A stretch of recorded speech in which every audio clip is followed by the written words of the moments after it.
Okay, here we go. All right. All right, everybody. Welcome to the Guru and the Good Dude. I'm the good. No, I'm the Guru. Tim Warlow. The good dude, Zach Clark, is not with me today. He's out handling some business, but I have a fantastic friend and guest on today, Austin Linney, who I've known for many years now. And he actually had me on his podcast a couple times. And so now I get to return the favor, and I'm super excited about it because we actually haven't caught up in a couple of months. I last saw you when you were in San Antonio about 6 months ago, man. How have you been since Yeah, then? I've been good. 6 months feels like 30 years. It So, does. you Time know, moves fast. I'm trying this new thing where I stay focused. It's really hard. So, Yeah. it, That's new for you, actually. That was one of the things I was gonna talk about when we well, I wouldn't, my focus and other people's focus are wildly different yeah. because my focus is four businesses and two podcasts and coaching clients. Yeah. But just kind of saying no to a lot of opportunities. But what I think is interesting, right, is I was talking to my business partner the other day, and I said, this day and age, with small businesses, if you own them or you're building one or whatever, I almost feel like we got to train as like we're athletes now, and a lot of that takes personal time, personal investment, and creating boundaries in your business because the business can really, if you allow it to, it can consume your personal life too. Oh, So of you're trying course. to combat against your personal life slash run your business at the same time. Now, do you think you said you have to train kind of like an athlete? And I think that's a really good point. Let's compare what running a business was probably like 40, 50 years ago to what it's like Mhm. today. Well, I don't think there was, and I don't want to get killed, pulled apart because I don't know all the stories, but we're a 24/7 world now. Yep. The news back then got reported, weeks later. Now it's getting reported, minutes later, Yeah. seconds later. People working the weekends. The expectations are through the roof. So, when you come to customers, so, even if your guys work 60 hours a week, but they're behind on a project, it's just like, so you're balancing like protecting your guys, but getting work done. It's just a wild Well, world. And then, I think about the expectations on business owners now of all of the mm-hmm. things you're expected to know, right? Yeah. You used to be able to put your business and put yourself in a phone book and you'd get phone calls. And if you had Mm-hmm. a decent name and nobody thought you were, you know, a murderer, you had a bad reputation, you'd get business. If you were a plumber and you were AAA plumbing, you'd get some phone calls, right? Mm-hmm. And that's about it. I don't even know if the phone book charged you for that, right? And nowadays, you know this better than anybody. You got to know how to do SEO. You got to have your own podcast. You got to have a social media presence. You got to be the face of the company while running the company. And the you can't just focus on one thing, right? And so what's been your main thing that you've been growing into this year? Well, for the first time, just happened last week. We're starting to hire some bigger pieces within the company. So people that would basically, so think of it like I'm the president and the owner, and then you have the CEO, and each in that bucket, each of us have like 9 to 15 different roles that we're overseeing or covering. So when you get to hire an A player that can handle an entire kind of sector of the business, like that's a game changer, right? And so Yeah. I had an epiphany. We hired a marketing director because I was overseeing marketing along with everything else that I'm doing for the last year and a half. And I was like, kind of like, she's very good at what she does, almost overqualified, but hasn't worked in HVAC and plumbing. So I had an epiphany like her third day in. I said, look, I don't have to worry about anything you're going to do because if I worried about what you were going to do, that mean you were going to break something. If you were going to break something, we'd have something built. We don't have anything built. So you go build whatever you want and I'll just be the guardrails. And she was Right. like, sounds good. And so it was like, oh, I'm done. Like that it took 3 days and like I forgot. And she was Yeah. like, you shouldn't be looking at Google reviews. You should be responding to customers. You should be in the DMs. I got it. And I was like, oh, I'm gonna hire somebody like this all the time. Yeah. Like I'm gonna hold out until I get this person, this type of hire. Yeah. So hire that out. So, and what does that give you the opportunity to go do? So I kind of handle all the hiring. I handle I classify myself as a snowplow.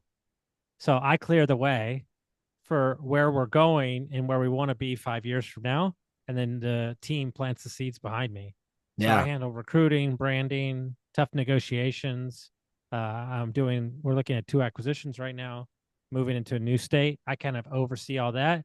And so, like, for lack of a better word, I'm the hunter and I bring back the spoils to the team. Let's back up just a little bit because we skipped over an important part. What business are you in now? So I'm at HVAC plumbing and electric business. So we bought it about 2 years ago. So Yeah. we went from 18 employees when we bought it to, as of yesterday, 54 in Wow. 16 months. So we're working on expanding into a new state. We'll triple revenue this year.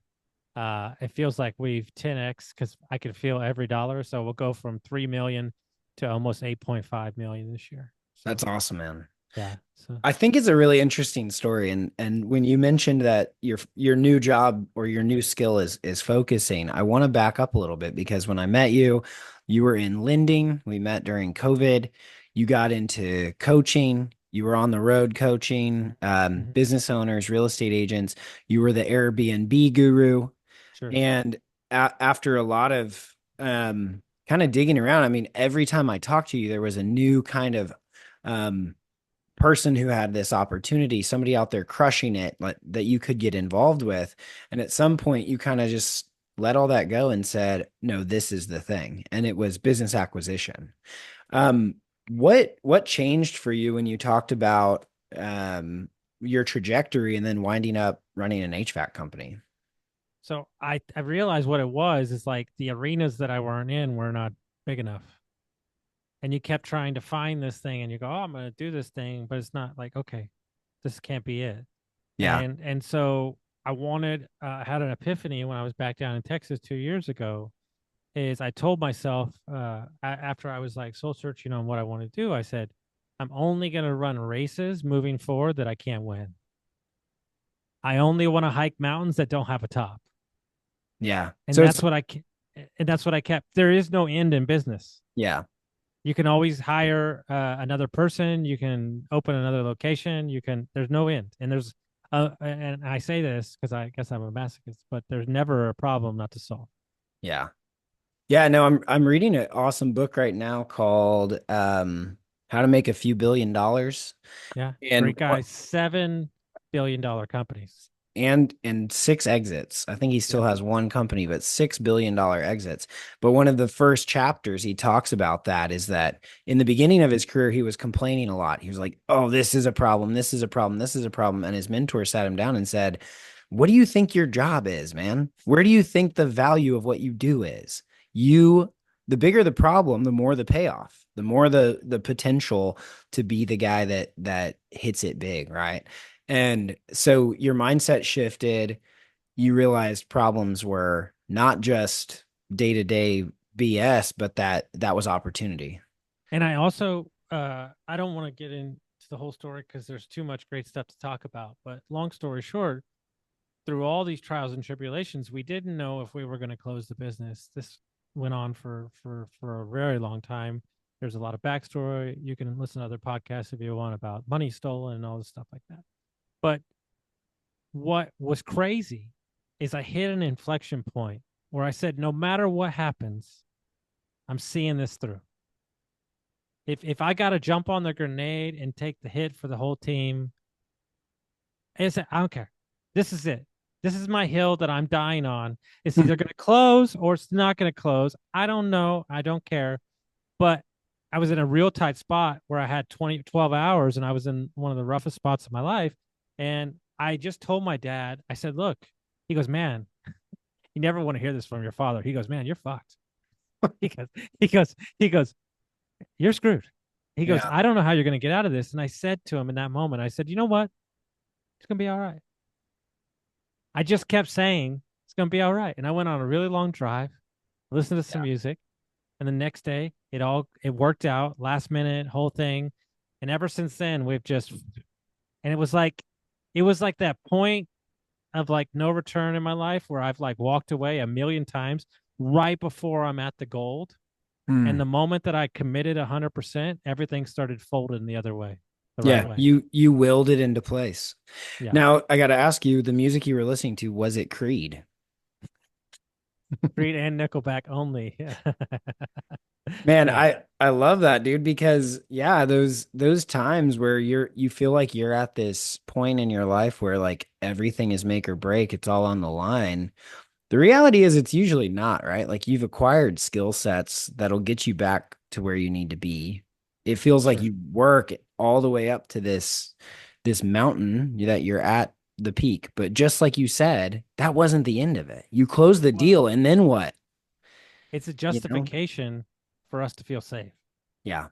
I mean, like literally, I could call on like 55 friends and I could go work for them. Now, would my pride be hurt? Would I have to take an ego check? Yes. But like, it's not like one of my business partners said, small business is nothing more than war with rubber bullets. Yeah. And I Yeah. love it because it's the truth. It's not It's gonna like, kill you. it's not going to kill you, but like each Yeah. time you get better, you deal with stress more, like easier. Like I have no problem saying that I was 18 years old, and not really 18, but I was 18 years old when I proceeded to buy the business. And in 2 years, I feel like I'm 65. Yeah. Like that, it's like I believe it's the number one personal development growth vehicle in the world, period. You know what I think's interesting too is that you've never been afraid of kind of shifting your identity or shifting your activity around the things you want to do, right? Like you're Hard. fearless in that you'll say, I'm a podcaster, I'm an Airbnb guru, and you're doing these things. Now you're an HVAC, company owner. And I think one of the things that's interesting about what you said is that we're in a position, being in real estate. I have a lot of people in real estate getting out of the business because it's tough. The market is tough. The new regulations are tough. Sales are down nationally over 40% from the last 2 years. And so the problem though is that a lot of people have this identity crisis where they go, that's what I am, though. That's what I do. And you've always kind of been like, no, these are the skills that I have. And I've adapted those skills to whatever the task is. So I think that's really interesting. It's made you really adaptable, malleable, and then like kind of, fearless. If that didn't work out, you would have other opportunities. Well, like perfect example is like, and this is just a new trend in the last couple of years because we cared about it a lot more. But the last couple of times that you and I've got together, the last couple of times I got together with my friends, I don't think I've ever asked them about their business. Yeah. Like I just don't like I just don't it just doesn't register anymore to me. Like, Yeah. how are you? Are you happy? Have you traveled? So on Yeah. and so on. But it's like, what I'm finding, right? Because we're trying to acquire more businesses, is like these sellers, these 65-year-old, 70 sellers, it's not the money. They think I'm being serious. They think they're going to die after they walk away from their business because they have no other purpose in life. Yeah. Man, I just got chills because I just got back from Italy and I haven't talked to you since I was did this vacation and I had an epiphany and actually I was talking to my therapist about it and I was like I think I just had this like midlife crisis realizing that everything that I'd been doing was not um it was not perfect and it wasn't going to accomplish the thing that I ultimately wanted. That like you were saying the peace and the comfort, it doesn't come with having more. It's from wanting less. And what I realized being in Italy and traveling and seeing like a completely different lifestyle, completely different culture is that people are just generally happier when they are more engaged in those relationships in those moments, not always focused on what's going to close next, how much money am I going to make, all of these things. And it doesn't matter if you're making 65,000 a year or 6.5 million a year, it's the same thing. It's building those relationships, finding that as the most important thing. One of the most stunning realizations was walking around Europe and not a single person was on their phone while they're sitting at the bar. everybody is engaged in these conversations and they're staying there till 2 o'clock in the morning, just talking. And it was beautiful. So you've had that realization as well, as like this path that I was on, you've got these skills, you've done all this stuff, and then what? There's a before we get off that topic, do you know the national dish, like food dish in European countries is a peasant dish in like almost Mm, every country? It's not mm, like the high end stuff, right? And yeah. so I was talking to a buddy the other day in Austin about this. There is not an amount of money that I give a shit about. Like literally, like look, what I do is hard. I'm tired right now. Like very tired. I'm like a wounded soldier going across the battlefield, showing up every day. Don't want to be here. I'm really tired. I'm still fighting through. We're wrapping up some big projects. We're hiring some people. I'm going to take a break soon. Like all that stuff. There's a lot of easier ways to make money. Hmm. If I just wanted to be a sales guy and I had no soul, I could make way more money. I haven't got seen a dime in 2 years, Yeah. but I realized that I care about this. I got invited to employees that both work for me. They got married a couple months ago, and I'm just like, this is insane. Like they want their boss to be at their wedding. They're two young people. Like Yeah. it's very important that I'm there. Like, and then she invited me to a leadership thing that she graduated, and I'm watching people have babies, and I'm watching them buy houses, and I'm just like, this is it. Like Yeah. this is what it's about. And I have to preserve this for my team because we're lifting up the community because the food they put on their table goes down to the kids and their kids are going to grow. And so it just doesn't, you can be a builder, but you can be a builder not towards building your bank account. Like Yeah. you can just build because you like to build. And I just like to tinker. Like one of Yeah. the things I heard today is so great. It's like this big time investor. He asked everybody that he comes in contact with, he said, I got a question for you. Is it a jigsaw puzzle or an adventure? What are we doing?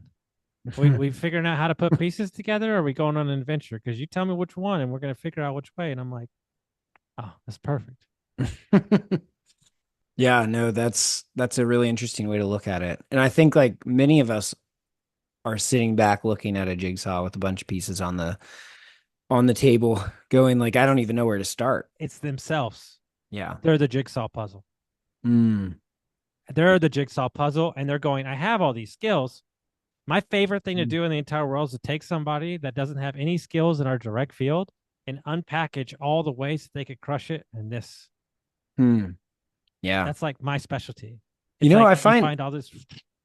yeah, I find now, like, I just turned 36 and I have a lot of, younger friends in their early 20s or mid 20s who come to me and say, like, I don't know what I'm doing. I don't know what I'm doing with my life. And I'm like, well, what have you tried? Right? Like, what did you like? Let's start there. It's like, lay the foundation and like use the skills that we have as business owners and just say, if you just went and took like a painting job on the weekend, you could start a Mhm. business. If you like doing that, or you like working on motorcycles, or whatever it is, you do jujitsu, you want to go open a gym, I can help you. Like, that's super fun to see. Like my buddy, they were on the podcast. They just opened a jujitsu gym, didn't know how to do it, didn't know where to start.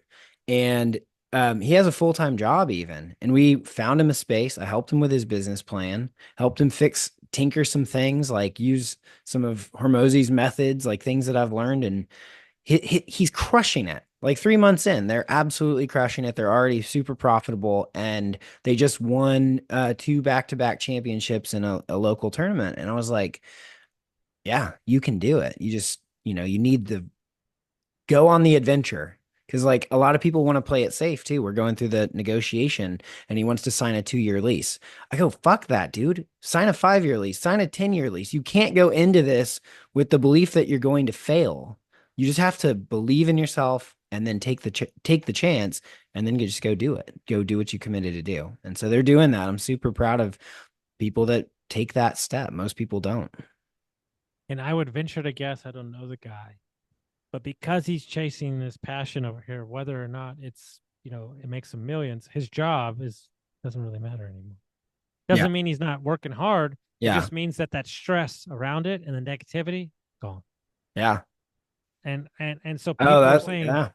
people are saying I can only start that thing if it's going to support me, or you could start it and say it's important to me and my health, and it's going to remove the way I feel negative about my job. So it's not about making money; it's about releasing my anger towards my job. Bam. Yeah. Yeah. No, that's totally true. Well, and especially if people have been in a different environment for that long. Like you and I have been kind of like out in the ether for the last decade. Like, Riding the rails. Yeah. riding the rails and like haven't had a job in 10 years. We've just been making it work and having big ups and big downs and really experiencing life, I think, really fully. And that's not to say that grinding it out at a job is a bad thing. It's not like what we do is not for everybody. But those people that are out there thinking, gosh, this can't be it. Like waking up, going to this job, talking to the same people every day or doing whatever they're doing. If they have that feeling that like this can't be it, you're right. For you, this probably isn't it. And there's so much opportunity for you to go out and do something else.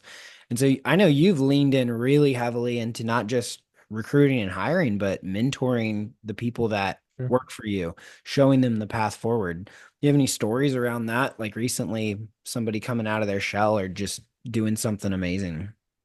So I have a great salesman. Is probably one of our best employees, and he's going to become GM in like 2 months. And this is a big transition for him because he's worked with these people for 8 years and now he has to become the boss of said location. And I said, "What do you need from me?" And he says, "I need you to stay out of my way." Right. And so a lot of people would take that in offense, but you have to hear the rest of this conversation. He goes, "If you come in and cut my legs out from underneath me on the operational side, I will never be able to be the boss that I need to be and gain their respect. Yeah. I can ask you advice separate from this, away from the office, so I can learn, but I need to own it." And I've been working with him for like 2 years. I've never been more proud for him to see what he needs and ask for it. But in the same vein, every time we do something, a meeting or a client or a vendor or whatever, I ask him the same question: what was really going on there? I know that we talked about people were talking, but like what was everybody's emotion? Yeah. What was the decision made? The Why did I subtext. make that decision? Did you know why? Because I'm 9 steps ahead and two flight over. I'm built. I was listening to something today. I'm setting up things from 5 years from now. Relationships. Like the Yeah. people I'm playing. I'm out there, man.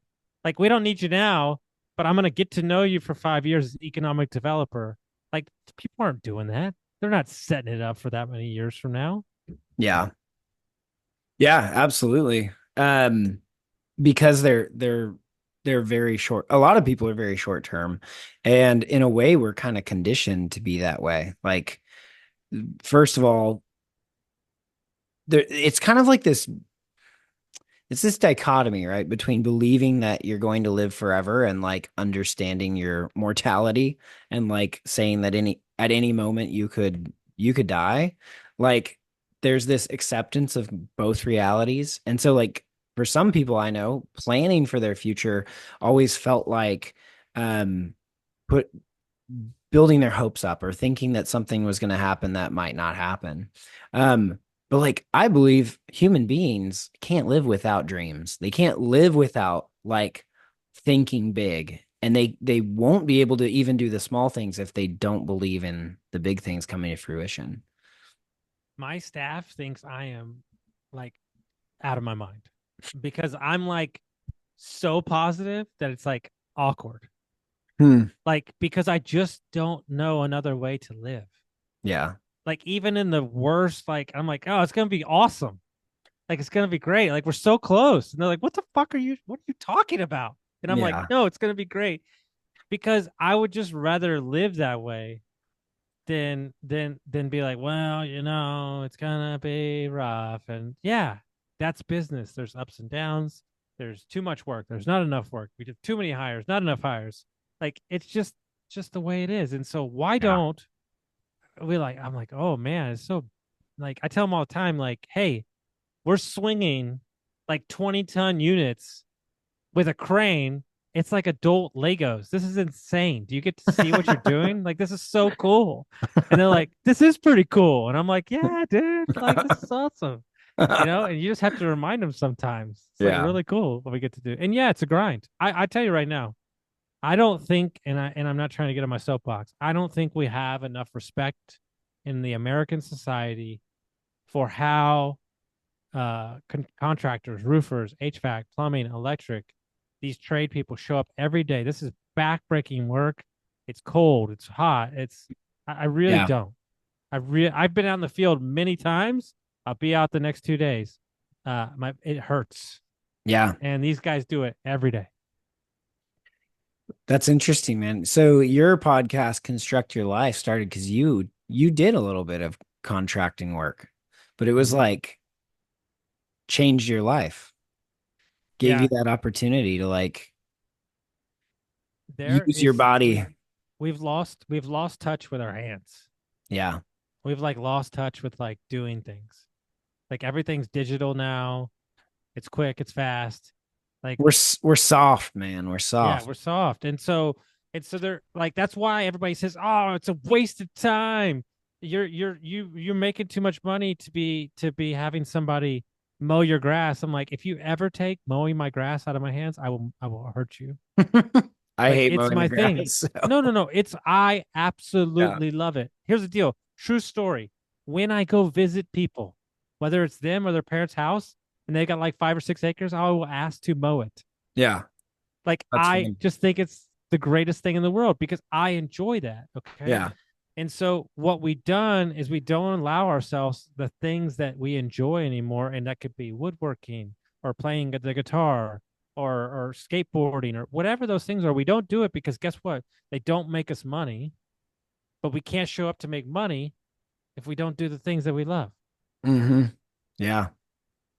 No, you're absolutely right. Um, well, that's that's always kind of been, I mean, I used to do my own renovation, my own flips, and like there is something beautiful and meditative about some of that stuff. I do think I'm admittedly too soft to do that for a living. I like I know for a fact I could not get up every day and do it, but I'm grateful there's people out there that do. We wouldn't have God, it would be miserable, it'd be hot, our roofs would leak, it would be a bad time.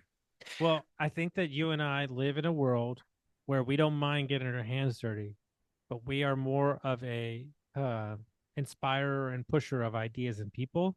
Yeah. And so, but the problem is, here's the problem because I'm dealing with it right now. I'm in the midst of it. It's very uncomfortable, and I'm trying to make peace with it.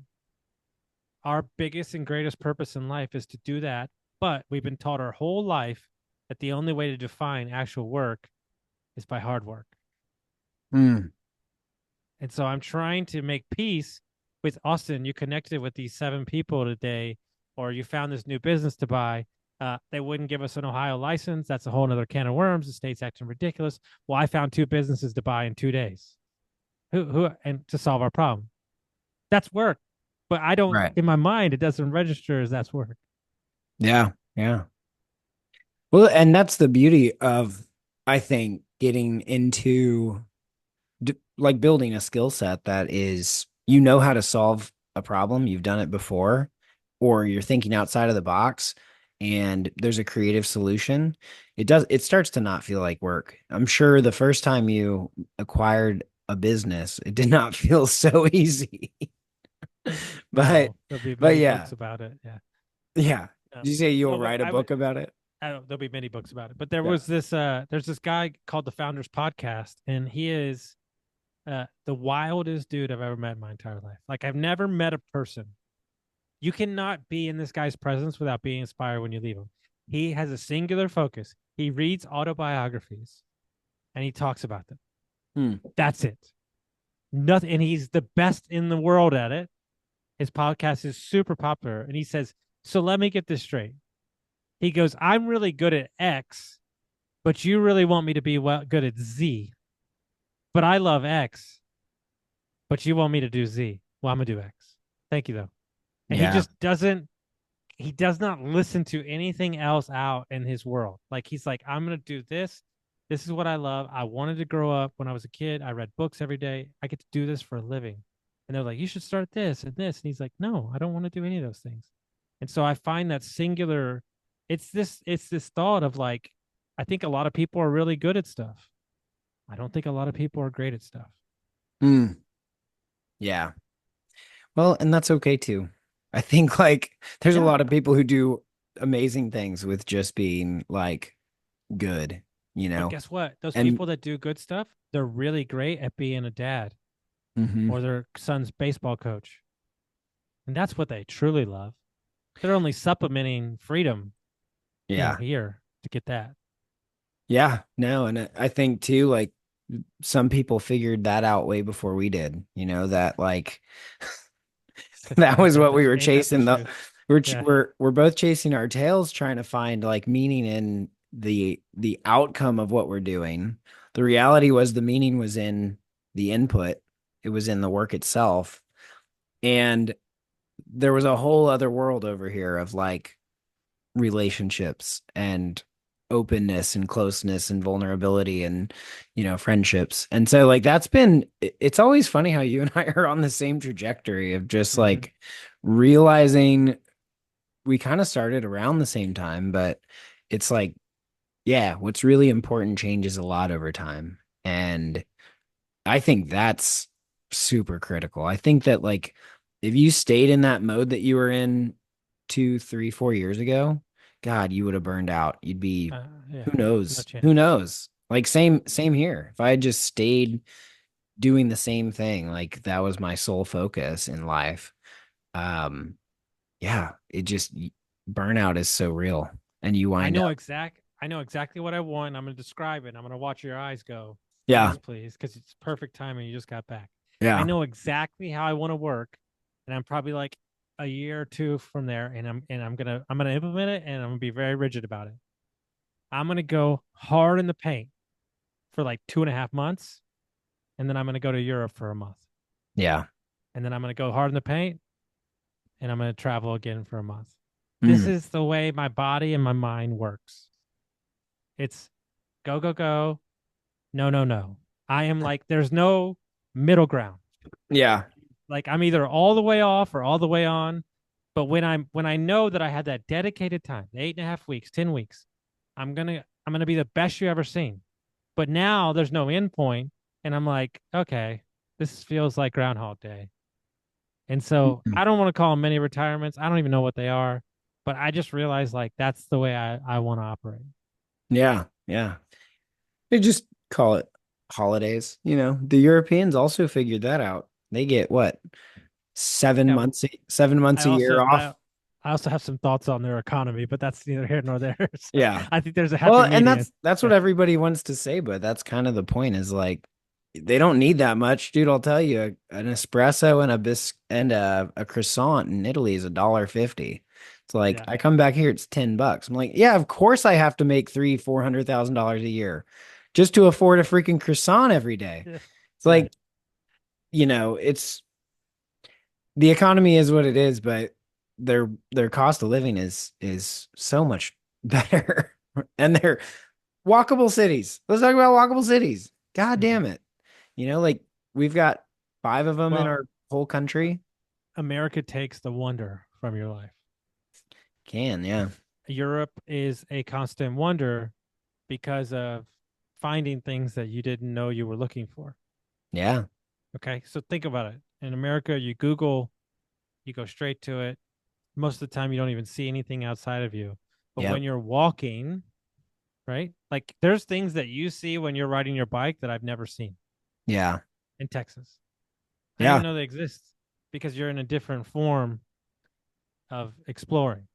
And so as you walk, you see things, you try things that maybe you wouldn't try before because you're not looking to get to some sort of destination. Yeah. No, I think you're absolutely right. And we talked about um I mean, we love our road trips, of course, but it's like being behind the windshield, the number of things you actually miss out on, like the life of so many other people that you don't come in contact with because you're in your pod, they're in their pod. So yeah, I think it's good. It's definitely good to get out and explore and see how other people live. And I think form, you know what's funny? We're talking about relationships. The relationships I've formed on vacations in other countries or like vacations in general, for whatever reason, like the friendships you build with a person at some random bar you run into and strike up a conversation with last forever. Like I have people I met 8 years ago in the coast of California, like I was doing a solo trip. They called me because they wanted to move to Texas. And like I haven't talked to this guy in 6, 7, 8 years, but we keep in touch through social media. And it's like that one night we had together was like so freaking fun. And you just, you're a different person, I feel like, when you're open to that experience. Were they on vacation too when you met them, or were they No, living there? he lived there. But it was my 30th birthday. These guys met me at the bar and they were like, "You're traveling by yourself on your 30th birthday?" I was like, "Yeah, it's amazing." And they go, "Okay, we're showing you the town." And they took me out, showed me around Santa Rosa and like that wasn't the even the only interaction I had like that. So, yeah, I think those moments, those glimpses give you kind of an insight into, God, I want to capture that and take that with me in everyday life. All right, we might go down a deep rabbit hole, but I'm kind of in the midst of something, and I have some theories on the travel thing. Yeah. But I'm reading a bunch of Toltec books, Mexican culture, warrior culture, shaman culture, right now, and starting to realize that maybe my entire childhood I made up in my mind, like everything. Hmm. All right, so like, my parents were very happy. I don't think they were. My dad never yelled at me. I don't think that's the case. Like all these things, like, and then all the stuff that was told to me in school, sit down, shut up, stop talking. Like, no, you just didn't know how to deal with me. And so you peel apart all that and you go, who the hell am I? Yeah. And so then you go, okay, well, hold on. Now it's programming, right? So how much was I programmed? And so my theory behind all this with the vacation is me, you haven't met me. You haven't met this guy when I'm in Europe. I'm a Yeah. different human. I'm in the cheese shop for 2 hours talking to every stranger, Yeah. right? I'm just a different human. I'm taking naps. Like, what the hell is going on? Like, I'm taking naps. in the history of the world, it's never happened. Yeah. So who am I? I'm probably somewhere in the middle of that guy, Yeah. right? But but if I let that guy show up, will my business fail? Hmm. If I'm not the hard charger, if I'm not this guy, well, I lose everything I built. And I'm starting to realize that that's full. It's baloney. Yeah. Yeah. It's a ego thing, right? Like we believe that we are so important that no one can function without us. And I've been that way for a long time. And it wasn't until I found some amazing people that I work with. Like it took about 5 years of running my own business before I had a vacation where I didn't answer my phone for a week. I didn't respond to a text or an email from a client. I mean, that's an amazing feeling. But I realized, oh, I'm not the only person that can do this, right? Like you can be systematic and you can take as much time as you want if you can align that with your goals and the people around you. Um, and you do have to earn it, but it doesn't have to be in the way that you think. I want to go back to this idea of like inventing your past in a way because I used to study memory when I was in college. That was my degree was in neuroscience, but my specific study was around memory. And we know in science that everything is made up, that memories in today, sitting here looking back, they're all recreated every time that you bring them up. There's no solid memory about it doesn't just exist out there. It's recreated each time you think about it. So your perspective is absolutely right. to say like, well, when I look back in a different frame of reference, these things did or didn't happen. How does that how does that change the way that you look at what happens moving forward? It makes me realize that I am in control of creating basically whatever I want, right? And not needing the approval of said spouse or brother or sister or community, and just being myself, like Mhm. fully. And I think that's what I'm driving to. I had to pull up this quote because you love good quotes. You're my favorite guy, and this is a thinker, but it's so important. He said, uh, "The only man who behaved sensibly was my tailor. He took my measure anew every time he saw me, whilst the rest went on their old measurements and expected them to fit me." Mm, man, George Bernard Shaw. that's brilliant. Yeah, I mean, because every day we reinvent. We wake up and we Louis C.K. actually has a great joke about this. He's like you wake up every morning and you go, "Oh God, I'm 45 years old. I'm fat, I'm bald, and I wake up into this simulation every single day as if it's like the Matrix and I've been dropped into like the worst life ever." Like we don't feel that way because like I wake up most days and I'm like, oh, this is great. I've taken care of my body. I'm fit. I'm ready. I feel good. I didn't drink too much last night. I'm ready to go conquer the world. But there's plenty of days when you wake up and you're like, oh, this again, right? Mm-hmm. But I think when you think about it that way, that every time you're rebooting the Yep. program, you're remeasuring yourself. You're reassessing what's changed, what's different, what can I improve, Um, every day you're different. And Mm-hmm. it's a new opportunity to be a different either version of yourself, a better version of yourself, sometimes a shitty version of yourself. It's not happy, but that's okay too. And Like we get to and have what that. and what I live my life on is that every day I have to wake up and earn the right to be my business partners, to be my employee's boss. It doesn't. There's not some big aggregate. Every day I got to earn the right over and over again. Yeah. Mm, yeah. Yeah. You have a It's not just responsibility. assumed. It's not just assumed. It's Yeah. not like And I told my higher level managers, I said, look, we're at a place right now where the amount of people we have, everybody knows what they're doing. It's not my company anymore. Hmm. It's too big for me to be everything. This is Yeah. you. The success of this business is based on us giving you the tools, coaching you, supporting you to go do it. We're Yeah. we're there. This ain't no $1 million business. I have 50 freaking employees. Like, this is you. We expect you to go out every day, care about the employees, because what I realize is I'm not yes, skills are great. What I'm hiring for is, can this person speak for me in a room? Mm, That's the only thing I hire for now, especially when yeah. it's marketing, especially when it's upper management. Can they go to an event and share the same values that I had and share those? Not the same way I do, but share what we care about as a core of a company. If I could do that, now I've created something special. That's Hmm. exactly what I hire for, nothing else. Yeah. Wow.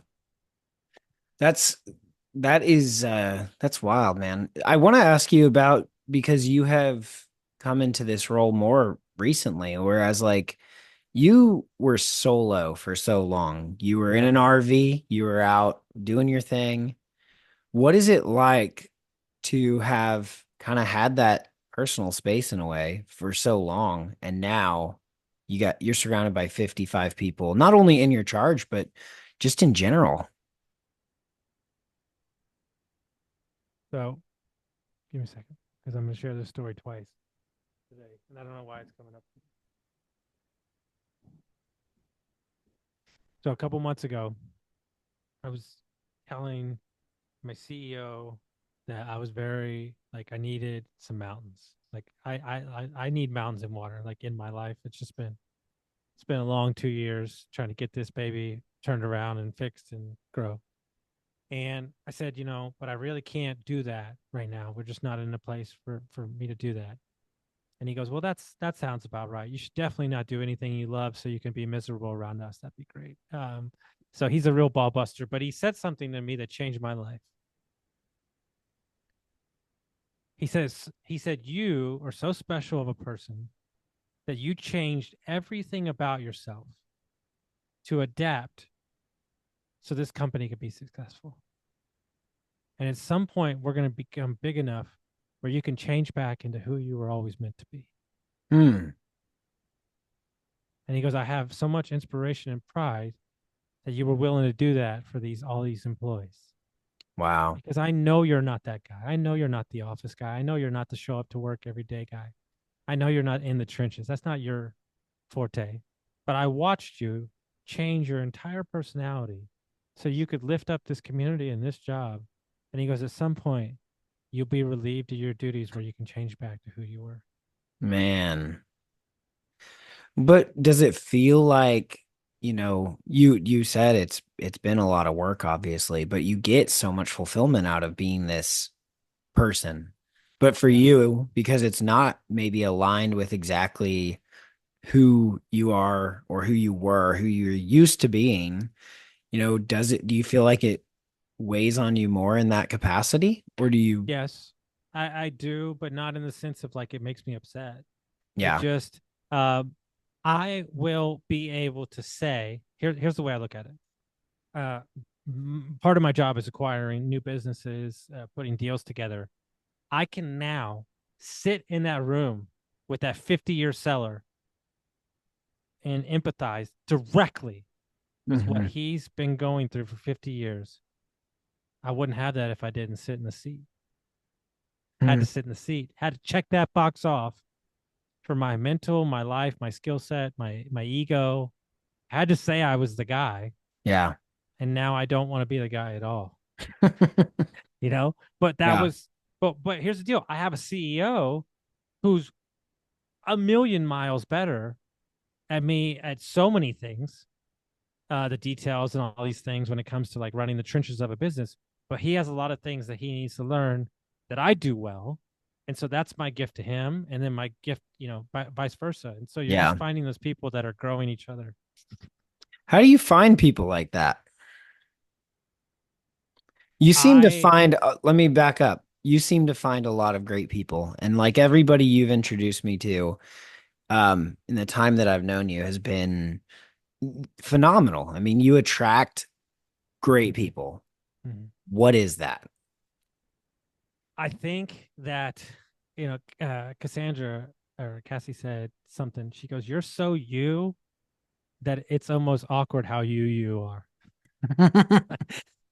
Like you're so real that because you're so real, it almost scares people away that aren't comfortable with themselves Mm, because you see through their bullshit, right? And yeah. so I'm just very real and I'm very open, but I also do this.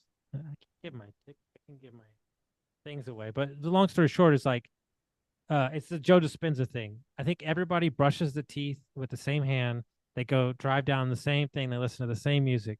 So I try to be a little ridiculous with like I'm just using it as a joke, but like, oh, the sky's purple today.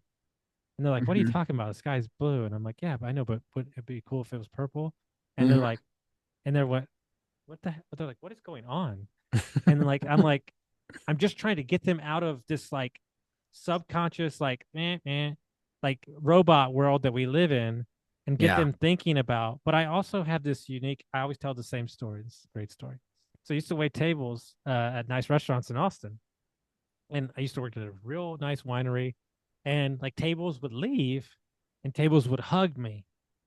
And like the other staff were like, oh, how long have you known them? And I'm like 20 minutes. And they're like, what is going on? But like I just find and here's something I'm doing now that's really amazing. Like this is like my greatest technique when I'm negotiating. Uh People do not like surprises.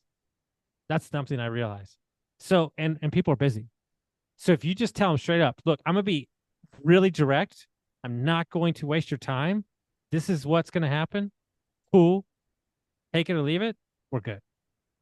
And like I think that needs to be. put in all relationships. Hey, look, I'm gonna be 100% honest. And I can say this to you because you are a true friend. I am a really crappy friend right now. Mm. I'm a really bad friend. And I know that. This is not a time. Tim, I have an opportunity in my life. I've struggled my entire life. I got divorced. My ex wife took everything. I have a time in my life that if I put my head down for 3 years, if I don't want to work again, I never have to. Yeah. I'm sorry. I just realized like I'm going to stop faking it. I'm going all in on this. I owe my business partners, their families, all this. Like I'm like this. And then guess Hmm. what? After that time's over, I'm happy to hang out. I'm Yeah. happy. I'm just not gonna do it right now. And I asked myself this question: You're 40. You're about to be 42 in a couple of weeks. What is 3 years out of your life in a 90-year plus life? It ain't nothing. Yeah. This is your opportunity. Don't get it clouded with all this stuff. Just do what you need to lift this thing up, and then you could do whatever you want. And I realized that I'm gonna stop lying to myself that I'm like the best friend right now. And I think a lot of people they're so worried about what they're gonna say. But you know what's great about entrepreneurship, friends? Eh, year can go by, 6 months can go by, and you pick up like you just talked to him like Yeah. yesterday. Yeah. No, I get that 100%. And I think what you're getting at is going back to one of the realizations I've had is that there is only so much time I can put into anything, right? Like not just in a day, but like over an extended period of time, whatever it is. There is only so much time in a day to work on the morning routine, the business itself, the friendships, the relationships, the obligations, the household crap. Like it piles up so much to the point where like something has to fall through the cracks.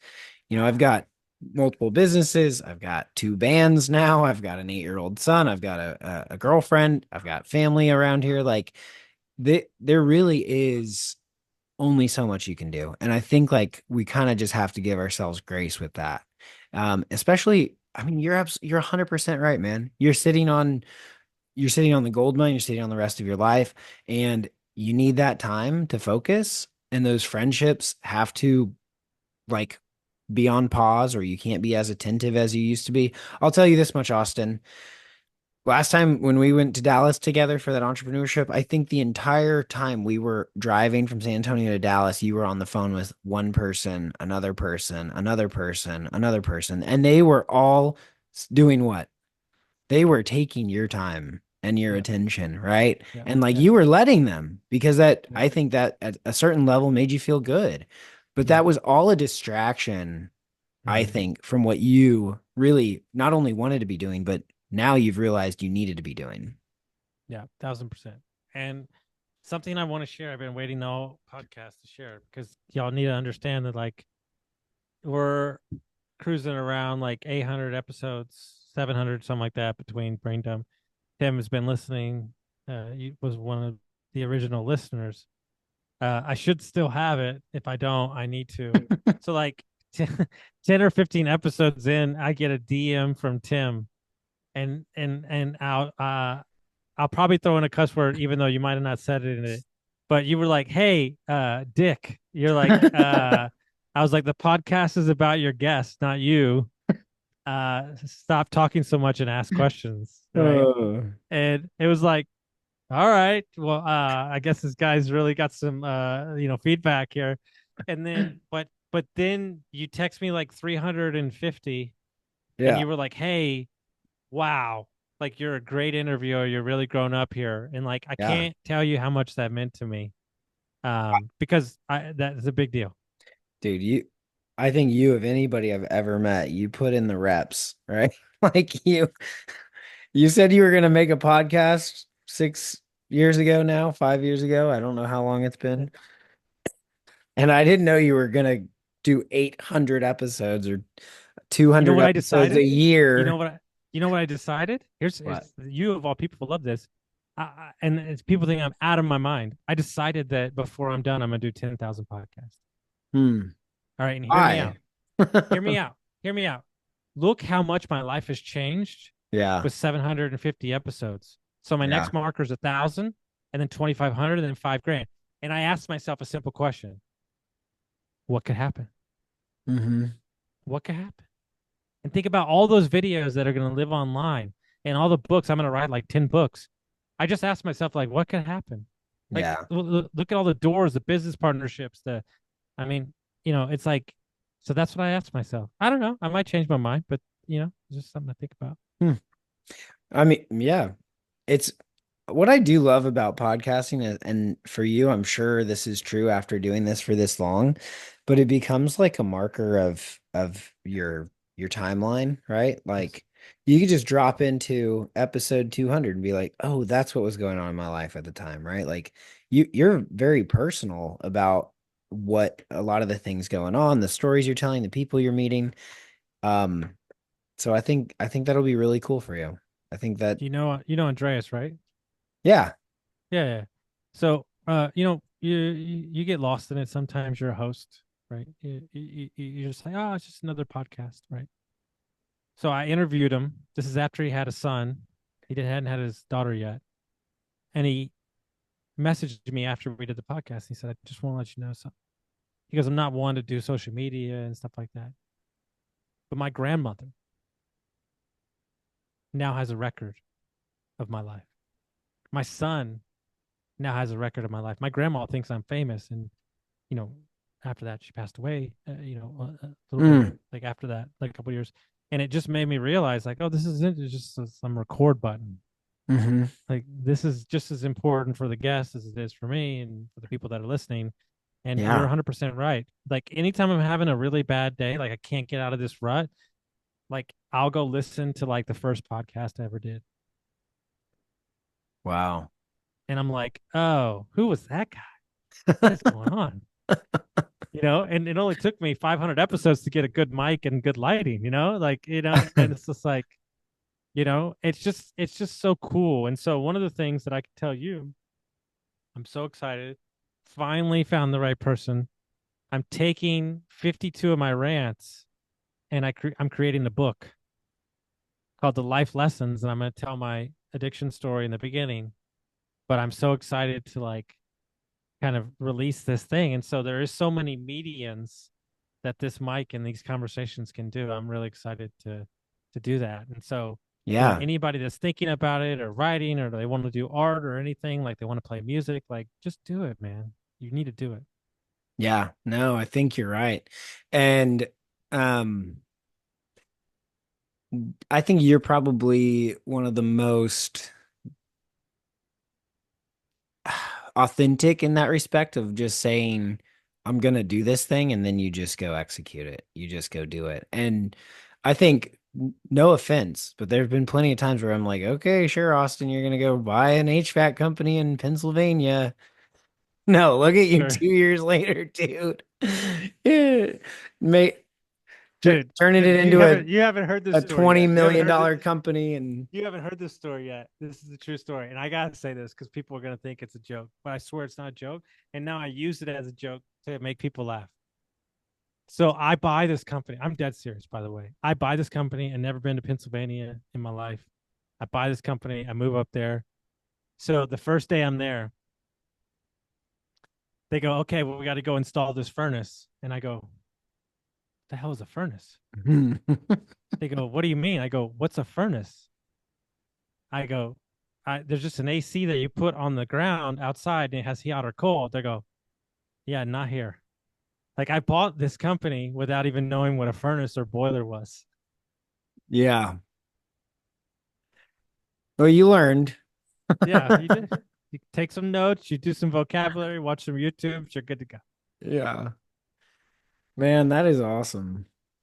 Um, well, we've covered a lot of ground here, man, and it's always good to catch up with you. I wonder if there is kind of anything that's on your mind right now for people out there who are maybe struggling with economy or with their entrepreneurship or with their job right now, like we kind of talked about, if there's any kind of words of wisdom you want to leave people with. So my single greatest quote of all time, the only one that matters in my eyes, from the same great quote you heard earlier, is George Bernard Shaw. The single greatest problem with communication is the illusion that has taken place. Hmm. So you're walking around in your life and you've said in your mind that you communicated to the world what you want your passion to be. But yet you haven't wrote it down, you haven't started it, and you haven't articulated it. So you can't expect to communicate what you want to do if it's never left your brain. So today, tomorrow, yesterday, start it. Even if it's a millimeter. If that's get healthy, go for a walk. If that's start a business, put a business plan together. Whatever that is, just do it. And I promise you that in the act of doing it, what you're looking for will get clear. Yeah, 100%. Well, dude, love catching up with you. I can't wait to we'll book a trip 3 years from now to Yep. Europe. I'll come meet up with you when you're on your holiday.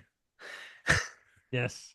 And we'll Yes. play some golf. We'll have to do St. Andrews or something. 100%. 100%. Got to do Well, it. Hey, by the way, I don't know. I know you're not a crazy ton of episodes in, but you act like you've been hosting for like 500 episodes. You're killing I learned from the master. it. All right. Thanks for listening to the Guru and the Good Dude. Thank you, Austin, for sharing some amazing insights, and we'll talk to you soon.